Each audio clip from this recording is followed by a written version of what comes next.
Good afternoon, this is Natalie with Discover Real Estate. I'm in my office today and I am going to answer your questions about how to buy property in Nicaragua.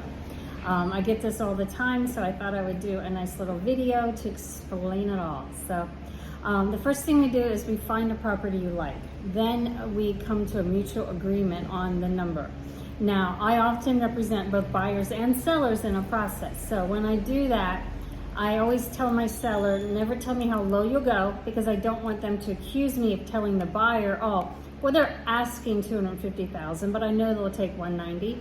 And as a buyer, I'll tell you, don't tell me how high you'll go, because I don't want you to accuse me of telling the seller, oh, well, they only offered $190, but I know they'll pay $220. So when it comes to presenting numbers, I have to be a little more neutral. And like, I can give you impressions if I think someone will sell for less or not. I'm not always right. Sometimes I'm wrong. So don't hold that against me. Or people's financial situations change.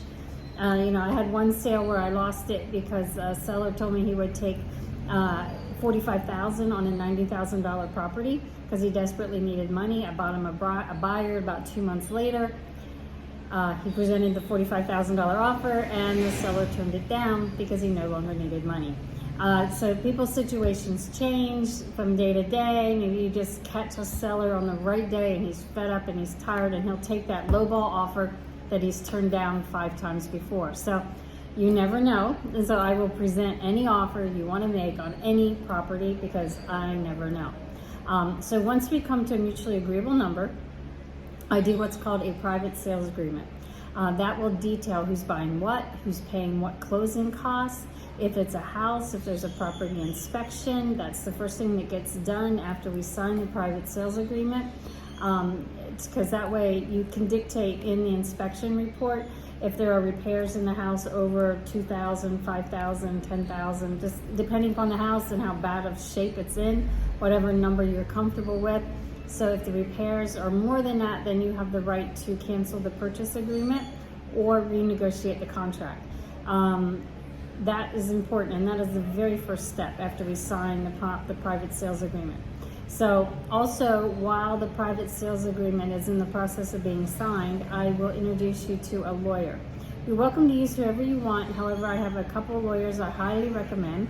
They have escrow accounts, which is crucial because you need somebody that can hold your money, your 10% security deposit, in escrow in a safe bank account. So that is very important. And I tend to use lawyers that are, in my opinion, kind of anal, but that's a good thing when you're buying property. You want to make sure everything is perfect with that purchase. If everything isn't perfect, don't buy it. It's not, I don't want a client to buy property and be mad at me in the future. Like, my worst nightmare would be to walk into a restaurant and have to turn around and leave because there's 2 or 3 clients in there pissed off at me, just to go down the street to walk into another restaurant and have to turn around and leave because there's 2 or 3 clients in there pissed off at me. That is not what I want. I'm not here just to make money and rape people. I'm here because I love Nicaragua and I love helping people find properties that they like and will enjoy. And so I want you to be happy. I don't want you to lay awake at night and not be able to sleep because I've talked you into buying something more expensive than you can afford. That's not what I want. So that is not what I do. So once we have the private sales agreement in process and you talk to the lawyer that I introduced you to, you need to do what's called a get to know your client form. That is to prove where your source of money is coming from so they know you're not laundering drug money. We have very strict drug laundering, money laundering rules here in Nicaragua, and it's important that you prove that you're not laundering drug money. Yes, this form is a pain in the butt. However, we don't have problems with drugs here like a lot of other countries. We don't have problems with gangs here like a lot of other countries. So sometimes some of these rules make things a little more complicated, but they also give you a lot of benefits, and I'll take those benefits any day. So you fill out the get to know your client form. Once the lawyer has approved you and the bank has approved you, you can send your 10% security deposit to be held in escrow by your lawyer. Then we do the property inspection, and once that's been completed and approved by you to move forward, then we do a title search. The lawyers handle basically everything after the signing of the private sales agreement. So They do a very, very thorough title search because we do not have title insurance in Nicaragua. So they do the type of title search that a title company does. It's just a super thorough, detailed title search. Once that's been completed and you've approved that, then the next steps are all kind of simultaneous. A new survey is done. You have to have a new survey on every property to make sure that the boundaries match what's in the escritor, which is the title or deed. So you need to make sure that that matches. And a libre de gravamen, which proves there are no liens on the property, and a servencia de municipal, which proves that the property taxes have been paid.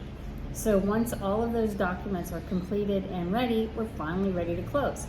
Now, you have an option. A lot of times you can send the final payment directly to the seller if they're in another country other than Nicaragua.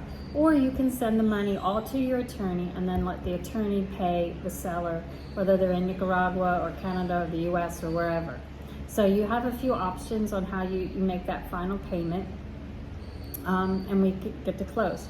Now, a couple other options to consider. If you're not here, no problem. We do a power of attorney. It's easier to do a power of attorney while you're here. It only costs $50. If we do one while you're in the States or Canada, it's going to cost around $200 to $300 depending upon where you're at, but it can still be done. That will take about a month and a half to 2 months. So it's important to get that power of attorney process started right away. The average sale takes right now about 45 days to close. We've been pretty busy. A lot of the lawyers are busy. A lot of the government offices are busy. And so it's been taking on average about 45 days to close on the average sale. So things are a little slower. Before we could get it done in 30 days, but right now it's about 45 days. Sometimes it's 60 days. So that's basically the closing process in a nutshell, the simple thing. Every now and then a problem arises. We work it out, we figure out the details. Please let me know if you have any questions. Looking forward to helping you find your property. And just to give you a little cancer update, I'm doing great, no problems. So I look good, everybody tells me I look amazing. I'm gonna be 57 in a week, and so life is good, I'm happy. I'm going home to see my family and to see Joyce Meyer in conference on November 5th. So I'm looking forward to a little vacation. I love my life, come join me.